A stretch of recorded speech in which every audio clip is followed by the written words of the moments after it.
Hi, I'm Gary. And I'm Adam, and we're two dudes. Finally making a podcast again. Well, Gary, no, you're right, Gary. We are. We're finally making a podcast again. Excellent.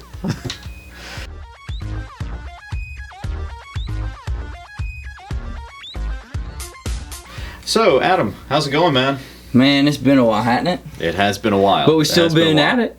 Yeah, we have. I mean, we haven't really stopped picking. We've just sort of been a little bit slack in putting out new podcast episodes, but that's our fault. I mean, you know, it's just, you know, life gets in the way. We're still two guys that have jobs and families and dogs and kids and all these things. So. I think that's the biggest thing is we got all of that because we do this on the side, and it's not our day-to-day. We have another day-to-day for a full-time paycheck. That's this right. is just this is our fun money.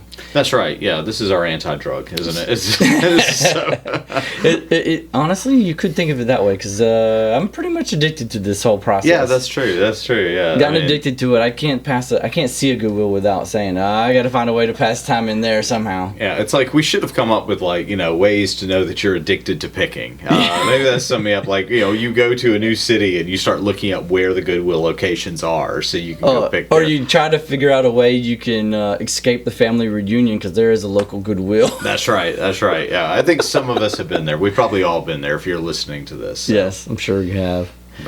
But man, yeah, I'm glad we're getting back into this. I hope you are too.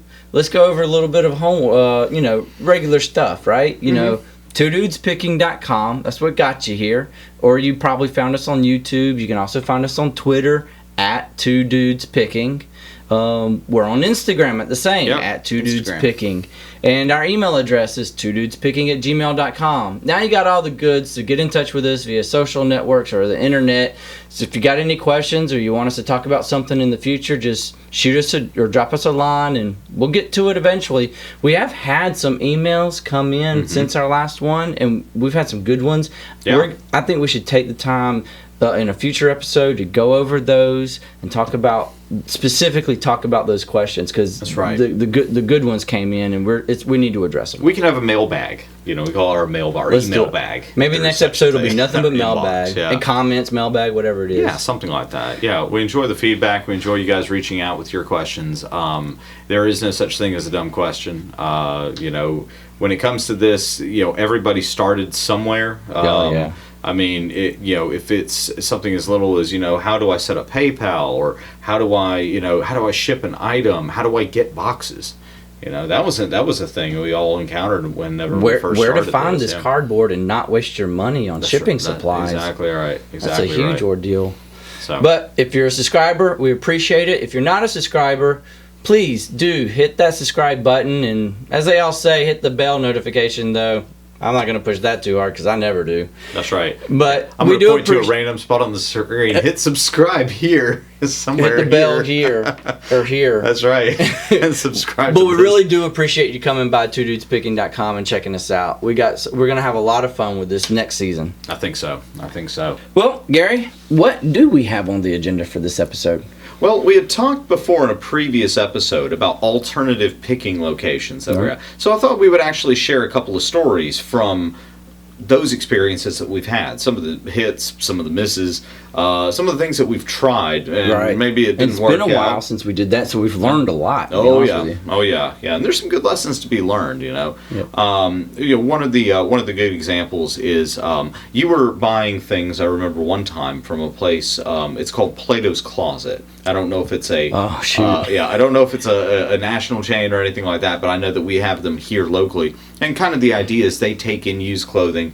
I believe, if I recall right, they basically pay the person money for that clothing and then resell it themselves. Well, there are some things in there that you can get if you know what you're getting that you can resell for higher on eBay, or if you're willing to take a smaller profit margin on. But you actually did this sort of experiment. How did that go? Oh, shoot. Okay, so I did an experiment one time where I went to the Salvation Army, and let's just say the color of the week was red. That's not the important part of the story. But I only bought specifically at Plato's Closet's website. They listed brand names that they would sell, that they would give you money for, that they want to resell.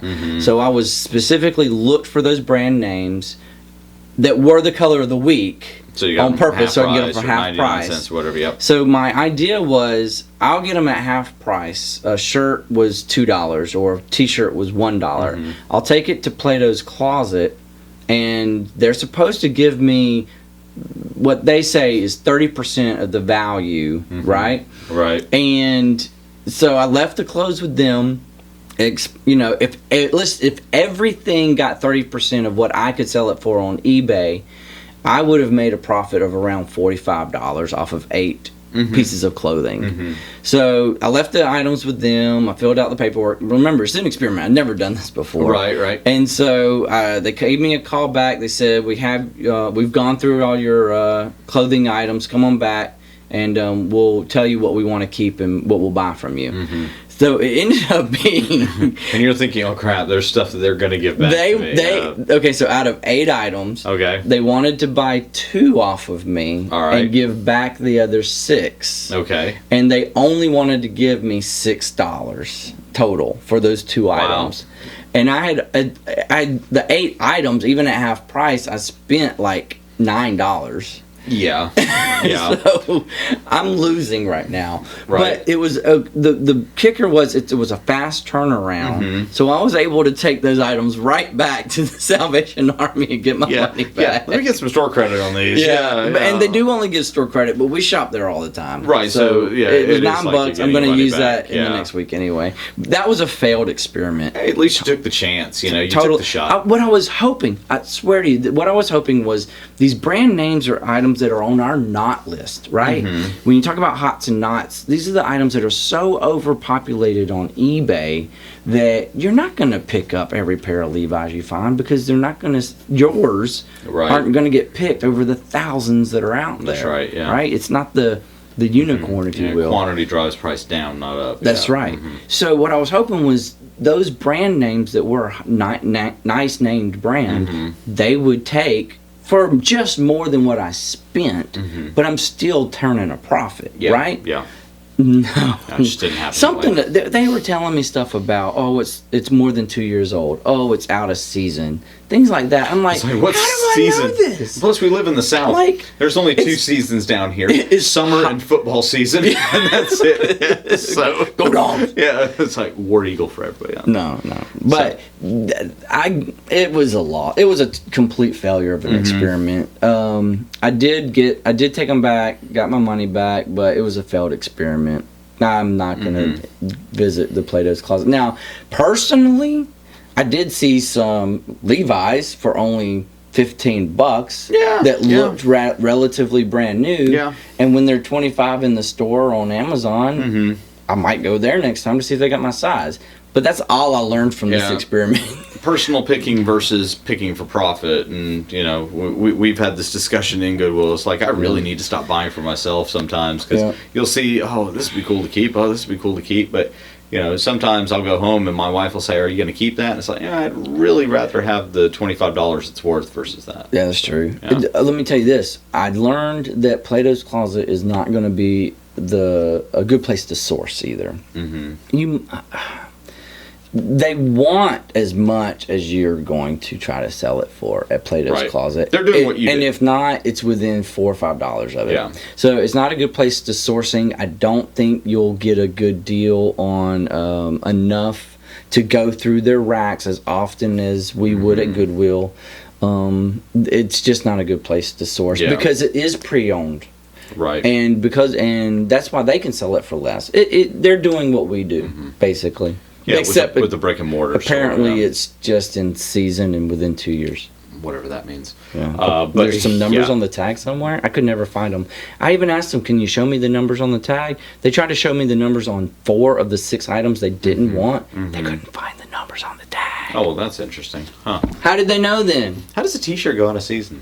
Like if it's a T-shirt, for example, or jeans. How do jeans go out of season? I don't know. Yeah, I don't know either. That's weird. So, well. Oh, these are boot cut. We don't sell boot cut anymore. Well, you know, the thing is that that's just one example of an alternative picking location. And then there are some other locations that we've discovered here locally. Burlington's can actually be an alternative picking location where you can grab some stuff, because basically what they've done is they get wholesale lots. That's what they get of stuff that didn't sell in the store, or they're trying to rotate it around the country and see if it'll sell it better in a different location, or it's overstock. Before Overstock.com, there were stores that sold overstocked items, and there are some that still exist. Burlington's one of those. Not to get you off track, but have you seen the Overstock.com commercials? It's not just a name. Really? Yeah. Apparently, they're just not overstocked. Yeah. So anyway, I thought their whole shtick was that, though. It's like, yeah, whatever. But, they do sell new items too. Oh, interesting. Well, anyway. The thing is, that sometimes you can luck out, but that's kind of what it really comes down to, is lucking out. I think you have to find those diamonds in the rough there, but they are there. It's worth searching, though. Yeah, sure. So locally, there's Ross, which we've talked about before. Yeah. Burlington Coat Factory, which we only have one now. We used to have two, but we only have one now.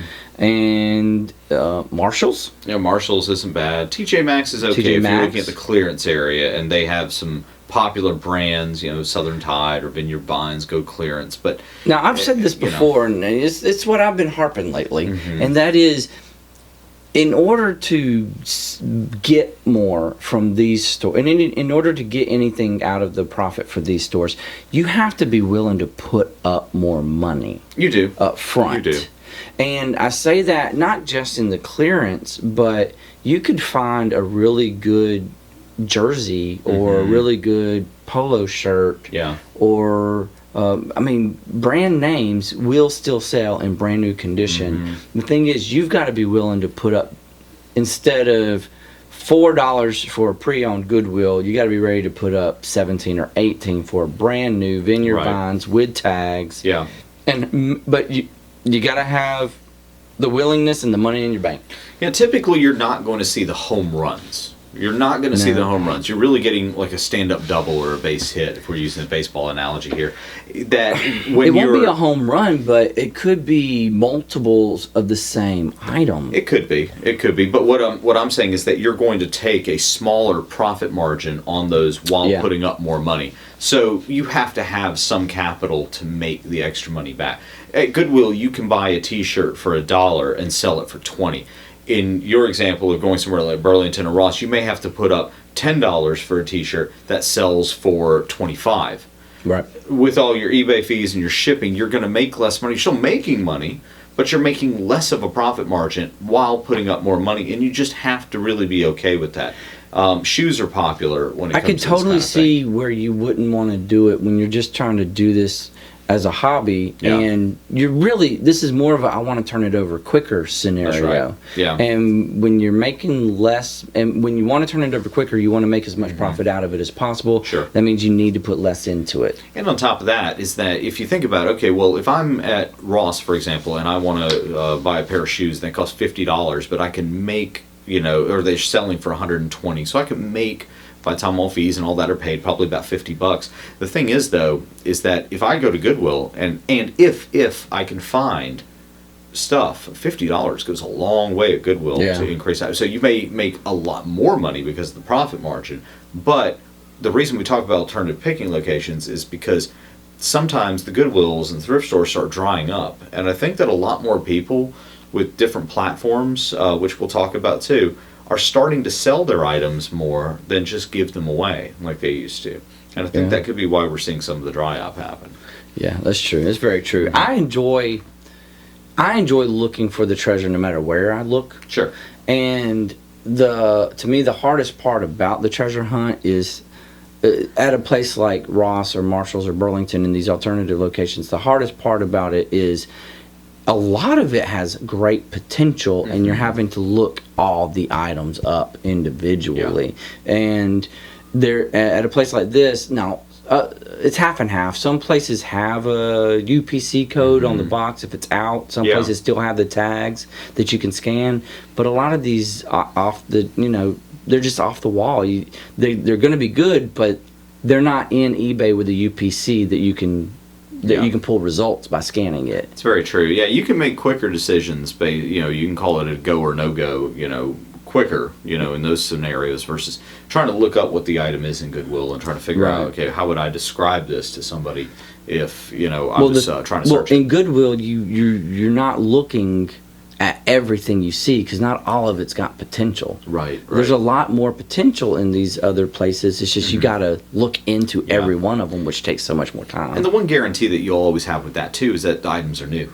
Yeah, brand new. Yeah, they're brand new with boxes, with tags. Some of them do have defects. You just skip by those. Yeah, exactly. And in the case of Ross, they sell shoes that are, literally size 18s and 19s and stuff like that. And while that sounds enticing, it really depends on what shoe it is, because, A, you're talking about a very, very small percentage of the population that wears a size that even approaches that, right?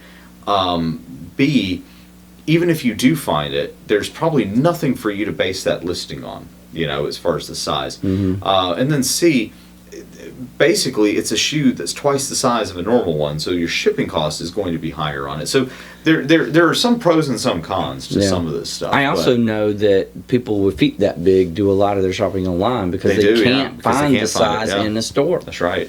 So you just hope that eBay is the first place they're going, or at least one of the places they're going to find something like that. And it has to be their exact size and what they want, which I guess kind of sucks if you're that big, because you don't really get as much selection as somebody like has a size 10, for example. But yeah, so anyway, I think that's a decent segue though into we talked about alternative selling platforms. Oh yeah. In today's digital world, it just keeps expanding out more and more and more. And I know that you've had some experience recently dealing in platforms away from eBay. There's one it starts with an M. I can never remember. Mercari. It sounds like a car. Yeah, it does. It's not a car. I thought it was a car at first. Yeah, it's like the Ford Mercari. Sounds like Mercari honestly sounds a little bit more premium. Yeah. It sounds like a car that's not sold in this country. You know what I mean? Yeah, it's made by Ford, definitely but not built sold in Germany. Yeah, that's right. So. But I've tried Mercari, and in the past year, I've tried Mercari. I've tried Poshmark, and there was another one I started looking into, and I'm forgetting the name simply because I didn't get past really their sign-up process. When I started looking, I'm sorry, the name doesn't matter. You got to look into all of the ins and outs of how are they going to pay you, what percentage do they want, what's their selling platform minimums and maximums. Like, for instance, one of them has their shipping is all done on their end. We don't really have any say as the seller. Don't really have any control over the shipping. They control the shipping by the data you put in. Right. So you're not making. Not that you should be making money on shipping anyway, but it hurts when you do the free shipping because you don't know what they're going to charge in shipping. If that makes sense. I can see that. Yeah. But you got. The Mercari is the one I really landed on as a secondary platform to try out, but I'll go ahead and tell you why I didn't choose Poshmark. Now, I know a lot of y'all out there use Poshmark, and that's fine and well. I do know, however, you're putting a lot of effort into it, a lot of effort, because I think the way Poshmark was based is it's kind of a social platform, and it wants you to interact with your followers by sharing your quote unquote your closet. They want you to share your items almost on a daily basis. So with eBay, with Mercari, you list it, you forget it until somebody sends you a message or somebody sells it or buys it from you. Right. But with Poshmark, there was a lot of daily babysitting that I just didn't enjoy, and I think it's because I didn't do the babysitting. I didn't sell a single item. I gave it a 3-month go. Didn't sell a single item. Listed them at the same price as I would have listed them on eBay or Mercari. Never got any messages asking me about my items, so I just dropped it. I said I'm done. Mercari, on the other hand, it's a very similar to eBay, and the people who interact and buy on Mercari, it's like eBay, the way it's set up. The difference there really is it's meant, dare I say, for the millennial. It's a faster app selling platform. It's not nearly as much information about an item as eBay wants for like filtering and stuff like that. Right. In fact, you can put what they call tags, so and only 3. So basically, the filters in eBay where you put like right-handed golf club or short sleeve or t-shirt or polo, they want you to put tags, and they can the tags are how they filter, and you can only put 3. So it's very, very condensed. Mercari also lets you have a range for shipping. It's not specific to dimensions, but it's more specific to weight. Gotcha. And it always ships through, well, I was going to say it always ships priority, but that's not true. So you got to know your weight when you list it, otherwise you can't finalize the listing. But they don't get specific down to the ounce. It's a range. For instance, it starts down to 0 ounces and then goes to half a pound, and then that's 1. But they're always $4.25, no matter where it's going. It's always that much. It could be 2 ounces, and it's still going to cost as much as something that's 8 ounces. Follow me? I do. Or it could be. And then there's another range up to a pound. Then there's 1 to 3 pounds. Then there's like 3 to 10 pounds. But let's just say I think the 3 to 10 pounds is $16. Okay, and it's USPS priority or FedEx. You can choose, but FedEx is higher than USPS priority in this instance. But I think it's $16 for up to 10 pounds. But it could be 3 pounds. When if you do it in eBay, it could only cost you maybe $6 or $7. Right. But the 10-pounder will cost you up to $16. And it's just too huge of a variance. You really got to be specific, and you could lose money on shipping if you list with free shipping. Let's just put it that way. I am being very picky and choosy with what I list with free shipping. I have actually learned that I think the users on Mercari are used to paying for shipping. So it's built into the system and the thought process for how much they're willing to spend on an item. That's what I've learned. I've listed hats, shoes, cleats, t-shirts, polo shirts, my normal clothing type stuff. I haven't really listed anything other than clothing, but it's selling pretty good. It doesn't work with PayPal. You have to feed it directly into a bank account, and then you can go from your bank account to PayPal. Personally, I didn't want to mix my family bank account into this, so I found that Capital One has a free mobile app, a free mobile bank account. No fees, no minimums, anything. So it's just a go-between, basically? It's just a go-between. So I set it up. It's a go-between. When I make some money on Mercari, I move it to my Capital One, and then I move from my Capital One over to my PayPal. And so... But Mercari is really showing some potential. Okay. Cool. I let go a long time ago. I actually still use Let Go. If I have an item that's way too big for eBay, or it's just going to be very cumbersome or whatever to ship, I don't want to do it, but I don't want to pass up a really good deal. For example, I was at a thrift store recently and I bought a chair. It was a hunting chair. So you sit in it, it looks like one of those folding canvas chairs, and then it has a big blind that comes all the way over the top of you. It's actually really cool, and it was in really good shape. It cost about $90 brand new. Wow. Yeah, and I got it for $3 at the store. And so they didn't know what they had on that one. No, it was half price day, and so I guess somebody thought it was a bag So it's chair. been there for 3 or 4 weeks. Yeah, exactly. It was sitting on a top shelf, and I remember taking it out and going, what in the world is this? And I sat down and I was like, oh, this chair has a party piece. Look at this thing, And so I put it on Let Go, and I put it on there for $60, and I've gotten a couple of nibbles at $60. That's my big issue with Let Go is that you get a lot of virtual tire kickers. That's what I call them. The people that they throw out a like here and there, but they don't really act on anything. Exactly. And one of the things too that Let Go has as a feature is it has some preset messages like, is it still for sale? Is the price negotiable? Whatever it is, there's some preset messages. So really all someone has to do is just tap. And at that point they're just sort of nibbling at the line. They're not even fully interested in it, not even enough to type a message, just to tap the screen. Just to tap the screen. Yeah. And then you have to you respond back and say, yes, it is for sale, and this and this and this. Never heard from them again. Right. Never. So you've literally answered their question. You've even said, oh, I'm willing to negotiate on price. Never hear from them again. But I still have had some good success on Let Go. Yeah. So I'm not ready to give it up just yet, but I can understand if people don't want to use it. So have you ever cross-platformed any of your items? I personally haven't. Okay. I haven't done that because that just means it's more for me to keep up with. When this sells, I have to take this listing down on Let Go, right. or vice versa on eBay. I don't know if canceling listings early counts against your score somehow. eBay does these like ending arbitrary, the listing and stuff.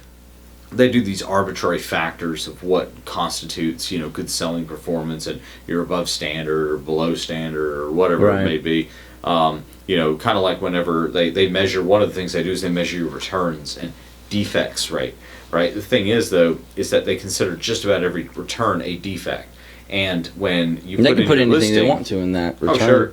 And when you put in the listing that it's this size, it's an athletic fit, and here are the measurements, somebody tries it on, it's not their size, they want to return it saying you put the wrong size, and eBay forces the return. Right. Well, what but do do? You put the right size. They just didn't know yeah. how big they'd gotten exactly, over the year. Exactly.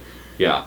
Maybe keep the shirt and lose 5 pounds. Yeah. That's a good idea too, Then it'll be your small. Exactly. Yeah. Then maybe you'll fit into it. God. I mean, don't get me started on the auto return feature on eBay. Yeah, I think exactly. I think buyers I think they're learning what they can choose to guarantee a return, to be honest with you. Oh, for sure. But that's part of the game, I guess. Yeah. I mean, we signed up for it. It's a buyer's market, not a seller's market. It's true. So and I guess, we can talk about this next topic too, as segues in, is dealing with negative feedback. Because you get those people that something doesn't fit them, or they thought they were this size, but they're not really. And then they'll hit you with some negative feedback, saying item wasn't listed properly or whatever. Case in point, I had a pair of, they were a pair of pants, and they're sort of like a collegiate style pant. They were literally striped in the school's colors. Still had the tags on them. The tag had the size on it. The size was a 34-30. I remember this distinctly. Guy bought them. I sent them to him. 2 weeks later, I get a negative feedback saying the pants were way too small, couldn't fit, this and this and this. Didn't even contact me about a return. And all I did was put the size that was on the tag. Right. Didn't contact me about a return, just gave me negative feedback. And the negative feedback sticks. It sticks. It sticks. There's no taking it away. And it's there. And the problem with negative feedback is that if your sales decline, if they go on the slide because of just it's a low point of the year, the market's down, or whatever other reasons eBay cites for your sales being low. Right. You're not promoting enough items. That's right. To give us enough money. Yeah, your feedback score is over a 12-month period, and it's over the total number of sales in that 12-month period. So if your sales drop, or if as this year rolls, then you have a lot of sales that you may drop off that had, out of the number of sales you made, you were at this number. Right. All of a sudden it starts to drop your number. And so I've literally watched my feedback score drop with no new negative feedback, but because of the fact that I'm not selling near as much as I was last year, that one negative feedback affects your score. The average, the whole overall, whatever their algorithm is. Whenever they put it in, my score was went from 100% to 99.4. And then over the course of the next 2 months, it dropped down to 98.9. Because because I got more negative feedback. Time has been going by. That's right. And your sales haven't been up. And people still have to leave you feedback. Remember, it's a feedback score, not a sales score. Right. So if people don't leave you feedback, then less people leave you feedback this year than they did last year, your score's not going to go up until that negative feedback hits that 12-month period and drops off. Yeah. Then you'll shoot back up to 100%, and you're a god at selling again, right? Yeah. So I don't think you ever do get back at 100%, do you? You do once it drops off. Once it drops off completely after 12 months, you will. Okay. Yeah. I guess I didn't realize that. I thought if one bad feedback got in there, it taints your name for the whole rest of the. No, I want to say old eBay may have been that way, but because they just did it out of a general score overall. But the thing is, you always see these sellers that have 99.9% feedback. They may have 50 negative feedbacks because they're offsetting it with volume and they're selling 30,000 or so, then that's how it offsets it. And, Well, luckily I haven't had to deal with actual negative feedback. Yeah. There was a scenario where a lady wanted to, it felt like it was going to turn into a negative feedback scenario because she was blaming me for how slowly the USPS was shipping their item to them. I remember you telling me about this one, and she was like, she bought the item expecting to get it for, I don't know, a hiking trip or something like that. Gotta love people that buy stuff last minute, hoping that the post office comes through. And it was priority. I shipped it priority because it met the dimensions, and I gave her free shipping. I didn't even charge her for shipping. Right. And I think within 48 hours, she didn't have the item, and she was all over my butt. Like your Amazon Prime or something like that. Yeah. I mean, she was all over me. Thanks, Amazon. No, I did not ship it out the day she bought it. I shipped it out the next morning. Okay. Granted. I guess that's the only thing I got against me, but to be fair with you, we work for a living. Life gets in the way. Post office is closed by the time I get home and package that thing up. Yeah. Anyway, it got in the mail the very next morning, and it wasn't in her hands within 48 hours. It was going into the weekend, and that Saturday she had something going on. And that's what she bought it for. I swear she bought it on like a Wednesday, and she wanted it by Saturday, and she started fussing all over me about it. And she probably lived in California or somewhere like that. It was Arizona. Oh yeah, so it's got to go a ways too. Yeah, it's got to go a distance. There was this one guy one time bought a motorcycle seat off of me. And it was a similar situation. I shipped it out, and I mean, again, it's a big item. I shipped it like the next day when he bought it. And he had already sold his other motorcycle seat, and he was planning to go on a motorcycle ride. And I'm like, you don't make good decisions. You flat out do not make good decisions here. So you're going to buy a motorcycle seat on eBay in the hopes that someone with no real service level agreement to ship it to you. I've got a 5-day thing business processing because I use that to buffer in the unexpected. Yeah. Again, we're not Amazon Prime. Right, we're not. We don't have the logistics of that. We don't have drones delivering things. I'm not going to put it in your house. I'm not going to open your door for you. Set it inside and keep it off your front porch. Right, and that's the thing is that people get this like delusional thing. Oh, and the crazy thing is he lived in like Las Vegas, the seat. It takes forever to get to the West. Oh yeah, and because of the fact that the post office decided that it was a good idea to send it to Jacksonville, Florida first, and then ship it all the way to Las Vegas, he's asking me why it's in Jacksonville, like I know. Right, like I know, like I work for the post office, or I have any insight as to their process flow. I don't know. Maybe there's an airfield there. Who the hell knows? I don't know why it's in Jacksonville. And he's like, well, I'm showing it here as doing this. Well, you know exactly what I know then. Exactly. I know nothing besides what the shipping information is. I didn't put a homing beacon I don't think this is against USPS when I say this. So don't take it that way if you're watching USPS. They don't know anything more in USPS customer support than what you can see in your tracking either. Exactly. So all they could possibly do is open a ticket, and someone will have to get back to you. Yeah, they have their service level agreement that they have to hit. They have, their deadlines that they have to hit on certain packages. They don't want backlogs because backlogs mean more hours, and they don't like that and more either. Calls. Yeah, exactly. So they're trying to get it to you as quick as possible, and they're trying to streamline processes. But at the end of the day, I don't control what the U.S. Postal Service does as far as putting a package from our post office to your mailbox. Are they really holding it against us and hoping that we have the answer for them? Well, seriously? Well, the problem is that you're the face of the product. And that's the thing. Because you're the only person that they've dealt with in this process. There is no customer support line. No. There is no email inbox except for maybe eBay messaging. Which there's no opening a case with us. It's open a case with USPS, or it's open a case with eBay, and they want to avoid both of those, so they come to us. Yeah.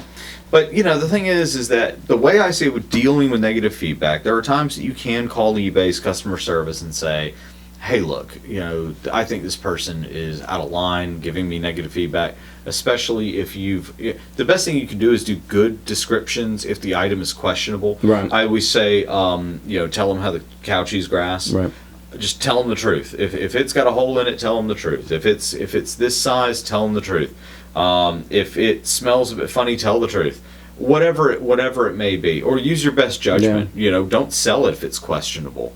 Don't sell it if you think it's going to come back to you. Okay, so on to that point, I have missed things in the Goodwill store and bought an item anyway and got home, laid it out on the table to take pictures of it. Now it's under what I would call a microscope because I got these great daylight bulbs and a camera and a white background. And guess what? If there's a blemish, I'm going to see it in that lighting. That's right, yeah. But you're not going to necessarily see all the tiniest little things in the Goodwill store. Exactly. That being said, just toss it to the side and take it back to Goodwill or throw it away and consider that $4 lost. Right. I don't even try to sell my Lacoste with a small stain that I didn't see in the store. I just consider that a $4 loss. Yeah, redonate it and that's somebody it. will buy it. Yeah. And I tell this guy over here, hey, don't go get that Lacoste because I returned it. Right, exactly. Yeah, be on the lookout for Lacoste with lots of holes and stains on them that I didn't see. But yeah, the thing is that you'll get this negative feedback. Don't let it stress you out. I found that feedback isn't near as important, especially if you're not dipping really down into like the mid 90s on your feedback score on eBay. Keep it as close to 100 as you can, but there's always going to be some dude that's going to leave you.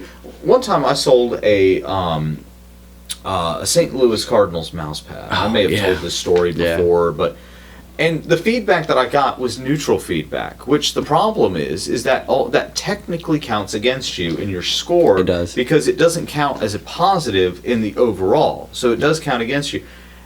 The feedback the guy gave me, neutral feedback, says, love the St. Louis Cardinals. And gave you neutral feedback. Give me neutral feedback. He literally had to unselect positive and go to neutral, and then write something. And it's like, why? Just why? But then, eBay's not going to take it down. Do you have the option to write a rebuttal so that other buyers who come in there and see that can see your rebuttal? I want to say you can even though it's still there. I want to say you can leave a rebuttal on negative feedback. You can leave a reply. I don't know. The last time I dealt with that, you could. I don't know. Knock on wood. I'm glad I haven't had to look into this. But you've had a negative feedback recently. I figured maybe you would know. Well, I've had it before where somebody tried to get a refund on a phone that was already shipped and delivered and had no intention to send it back to me, and I'm like, well, and I basically explained in the feedback response, like, give me negative feedback. I don't care. I'm not going to get scammed. Right. I'll take the feedback over. You got to give the phone back to me to get your money back. That's exactly. That's how eBay works. That's how anything works. You go back to the store. You don't just walk into Walmart and say, "Give me $20." Like I've got this thing I bought. It's still in my car, but I want my money back. I want my money back first, and then I'll come back and give it to you once. Nothing works like that. That reminds me of a good story. I was trying to sell a pair of New Balance 990s, and it was a good sale, by the way, guys. I paid $4 or $5 for them and sold them for $45. And but the woman who bought them is in Denmark. The international sales. Well, I don't do international sales anymore. Okay, so it's in Denmark, and thankfully I didn't do free shipping. I did do whatever shipping. Yep. And you know what she said to me? I told her, I said, here's your quote. I did the eBay shipping quote thing, and I gave her an invoice, and she asked me, if I pay you, the shipping ended up being just as much as the shoes, by the way. Oh, I believe it. It was like $39 in shipping, or $36 in shipping, and she bought the shoes off me for like $45. So she said to me, if I give you this $80, how do I know you're going to send me the shoes? And my reply, although there is plenty of smart-ass replies I could come up with, that's true. My reply was, because I'm not going to jail for fraud over $40. Right. Yeah. You have everything. You have a paper trail leading back to me. And that's it. That was my reply. And then the next thing I heard was my eBay app going, cha-ching, I got money. Oh, so you actually shipped it. See, I don't do international because I've run into so many circumstances with it. One time, and I'm not making this up, I shipped a fur coat to St. Petersburg, Russia. Right? A fur coat. And the lady was complaining to me. She was sending me, because it took like 3 weeks to get there. Yeah. It's Russia. It takes a while, Russia, people. right? Do you not think that Russian What, was the customs season going to didn't be hold over by that the up? time it got there? She wasn't telling going me to what need it anymore. She was sending me the temperature in St. Petersburg that day, as if I cared. Like, if you don't like St. Petersburg weather, then move. Like, seriously, I'm move. going to need the coat in the morning. It's going to be frigid. Yeah, she said it's going to be like negative 20 degrees here. Maybe you shouldn't have bought a coat from the United States. I mean, are there no places in St. Petersburg, Russia that you sell can pick up a coats? coat? Yeah. Oh, they're all sold out. Right, exactly. Why? Because it's cold. Your lack of planning is not my emergency, you know. And but that's the type of thing that you'll see too, and it'll drive you crazy. That's why I don't do international anymore. I've had too many bad. I sold the last thing I sold international.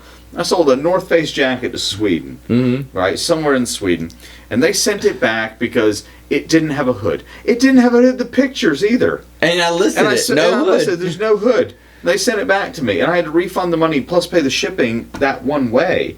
They paid the shipping coming the other way, but nobody's winning in this scenario, you know. Are you out more shipping than just using the eBay international shipping? Because I don't think it was around at that time. If let's say you listed that coat with international shipping with free shipping, you really all you're paying for shipping is from you to that place. I think is in Nebraska or Kentucky. Yeah, or Lane or Kentucky. Then eBay and that other person works it out for the remaining of the international customs fees, whatever. I even put in my closing of all my listings, I have my terms and conditions of sale, and I've added in there international orders will have could have additional customs fees and and shipping charges that you are accountable for from eBay. I will say this though, that there are certain items that you cannot use the global shipping program with.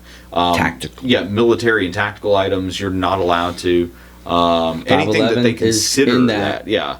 Even if they consider it that, then it's not. Yeah, so there are limitations to it, but it'll be all right. So. But what about the grind of it all, man? Are you still in it? Are you still feeling it? I have my highs and lows. Yeah. I have my highs and lows. What's your sales been like this year? Better since I called eBay and asked them why the hell my sales were so low.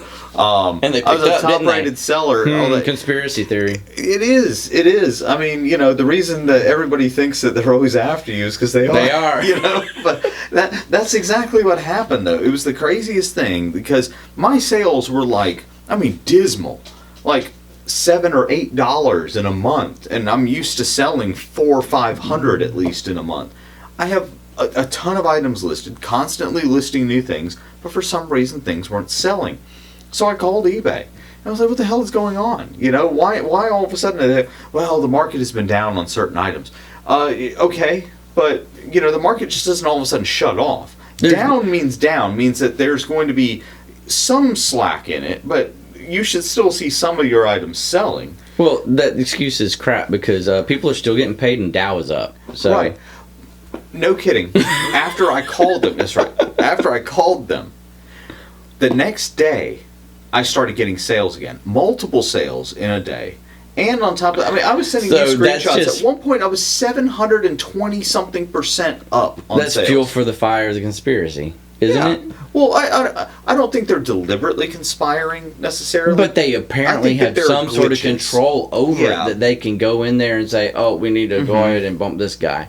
Honestly, what they should have is alerts that are set up in their systems to notice when people are 400% down in their sales as to what's going on. And then just reset somehow. And whatever it is that person did for you. Whatever it is. Here's a tip. If your sales are significantly down, call eBay and say, and complain. Reset my account and see what that does. Because it worked for me, and I've watched other YouTube videos of other eBayers that it worked for them. That's how I got the idea to reset my account. Reset my account. I even said, is there anything that you can do, like reset my account or do anything like that, you know? And as soon as that happened, almost, by the end of the day, I want to say, Yeah. I don't even think it was the next day. I think it was at the end of the day, I had stuff selling again. And it continued on for like a couple of weeks. Yeah, like daily for a couple of weeks. And I was like, okay, so from being, 400% down to being almost 750% up, I mean, in that sort of swing, there's some kind of system issue here. Yeah. And they're not going to tell you. They're not going to tell you. They'll say, well, we just encourage you to sell more things or list more things. Okay. Are your sales up this year based from last year? You're tracking it, right? Yeah, they are. Mine are up for sure. Yeah, they are. But here's the thing. I've been putting a lot more into it this year than I had in the previous years. I've been juggling a lot of YouTube channels and work, and one of them kind of slowed down, so I picked up on the eBay side, and so therefore we've always said you get out of it what you put into it. So I started putting more into the eBay stuff, and I started getting more out of it. I am up overall from last year. It's only July, end of July. I'm up 30% from what I made last year so far. So I consider that a win. It is, and I think that's what motivates you to sort of keep going, and plus, I think if you set goals for yourself, like, you say, okay, you want to, for me, I was using it to buy Jeep parts, hunting equipment, golf clubs, whatever it may be, and what I would do is I would say, okay, I want this new putter. All right, I've got to sell X amount of dollars on eBay. And I kind of find it laughable because I'll show up with a new putter at the golf course. Oh, Gary, that's a new putter. How much did you spend on that? I said, I spent $100 on it. Like, it must be nice to have money. But got to work for your money. Yeah, exactly. But I'm thinking, in the back of my head, I'm thinking, well, the funny thing is while I spent $100 on it, it didn't cost me $100 to get that $100, if that makes sense. I know. It cost me like $10 to $15 to get to that $100. To get those items that you resold for the total of $100 that you didn't spend on the putter. So in reality, I kind of spent really $15 spent this much on it. Yeah. Yep. And so that's in the back of my mind. That feels so good. It does, and that's the high that gets you going. And like I said, it's kind of highs or lows. I'll follow some of the other YouTube pickers and watch a couple of their videos, and it motivates me a little bit more. But sometimes you go into the thrift store and you're like, I really don't feel like thumbing through the same rack of clothes, looking for something new. Take a little time. Take a week in between or whatever. Yeah. I mean, it's not your business. Take a little bit of time in between. Go to a different city if you have to, or just take a break from it and then come back to it. If you've got stuff that's in a big pile that needs to be listed, list it. Yeah, just clean it up. Why are you buying more stuff if you got stuff to list? Right. My wife asked me that too. Yeah, I got a buttload of stuff that's got to be listed, but I've also got a buttload of stuff that's in a pile that's been listed. I just need to now pack it up, get it ready to ship out. Yeah, there's those too. Finding a spot to put all your stuff while keeping up with it is part of the grind. And future episode, we should just go over how we've organized our inventory. Yeah, inventory. That'd be a good future. That's up your alley too. That's pretty much what you do. Yeah, it's what I do for a living. Yeah, so I could see that. So, all right. Well, do we want to talk about a quick hot and not for the week? Let's at least hit the hots because I'm not sure I got a not. Hot or not? But recently, let's just say over the past 4 months, Air Jordans have I've been getting making so much money on Air Jordans, both new and pre-owned.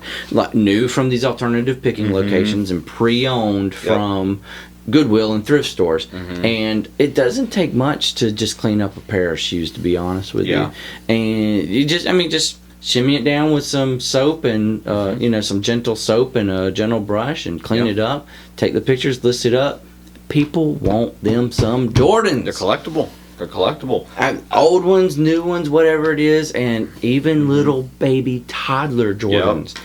I can sell a pair of toddler Jordans that I paid $2 for $30-$40. It's crazy, isn't it? Crazy. It's crazy. But when I used to work at the mall before when I was just out of college, and it's a go-between job before I got hired where I'm at now. But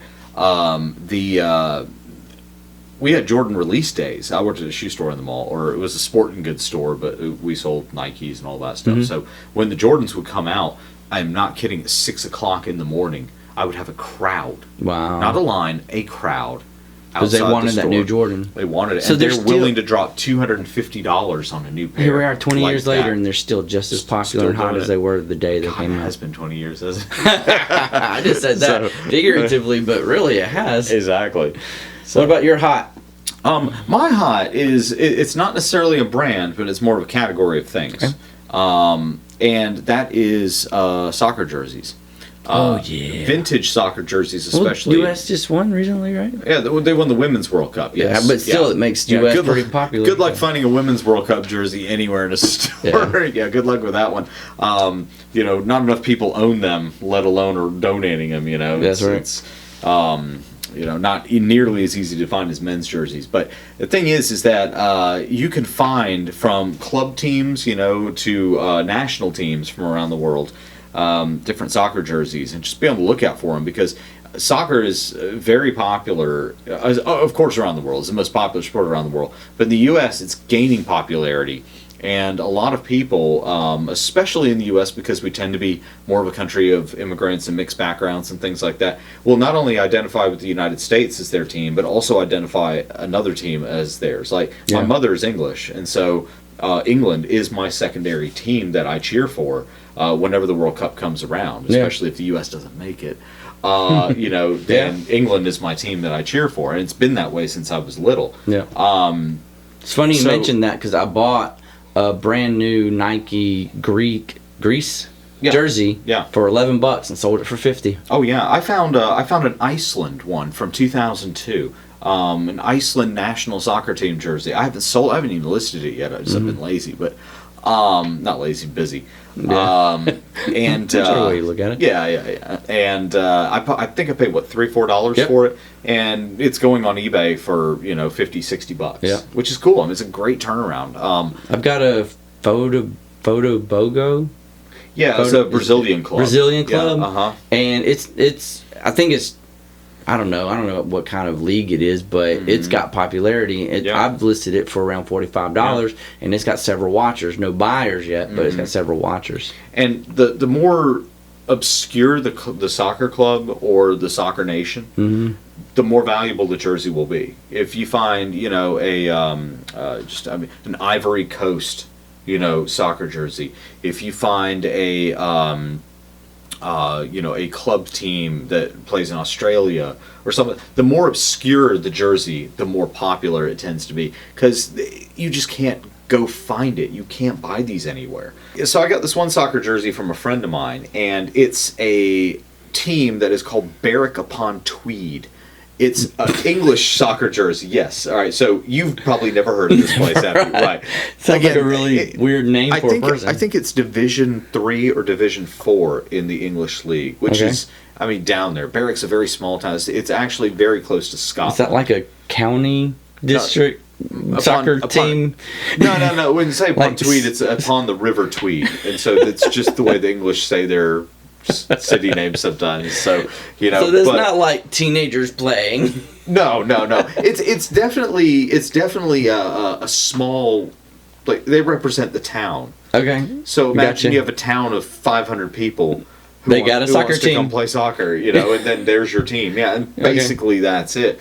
So I have one of their soccer jerseys. Obscure. Very obscure. I don't know what it's worth. I haven't checked because, I'm kind of keeping it. I like it. But, I find USA soccer jerseys all the time from previous World Cups, especially if you can get the World Cup jerseys. People tend to want those a little bit more. But you'll find a USA jersey, for $3-4 at a Goodwill somewhere. That one in Atlanta that I found ended up selling for $50. I mean, just about every time. It's almost a guaranteed sell. So that's definitely my hot, is soccer jerseys. Yep. Club and countries. So Air Jordans and soccer jerseys. Can't go wrong. Be on the lookout, guys. That's right. We really appreciate everybody tuning in to this episode of Two Dudes Picking. Don't forget to subscribe while you're here. And always remember, for some it's a business. For some it's a hobby. But for now, don't quit your day job.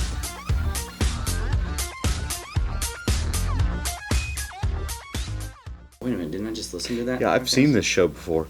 Yeah. So it's kind of like when I watched The Force Awakens. Oh, yeah. Yeah, I was like, I've seen this before. Oh yeah, in 1977, it was called Star Wars. Star Wars. That's the first one. Okay, So, that's a good one. I but- don't like it, but that's a good one. it's true. It's true. It's sad but true. right. So anyway, It is what it is, man. I've got a female Luke Skywalker now. So that's all Ray And is. she is a Skywalker. Exactly. I mean, really, it's like if her name was Lucia Skywalker, I would not be surprised.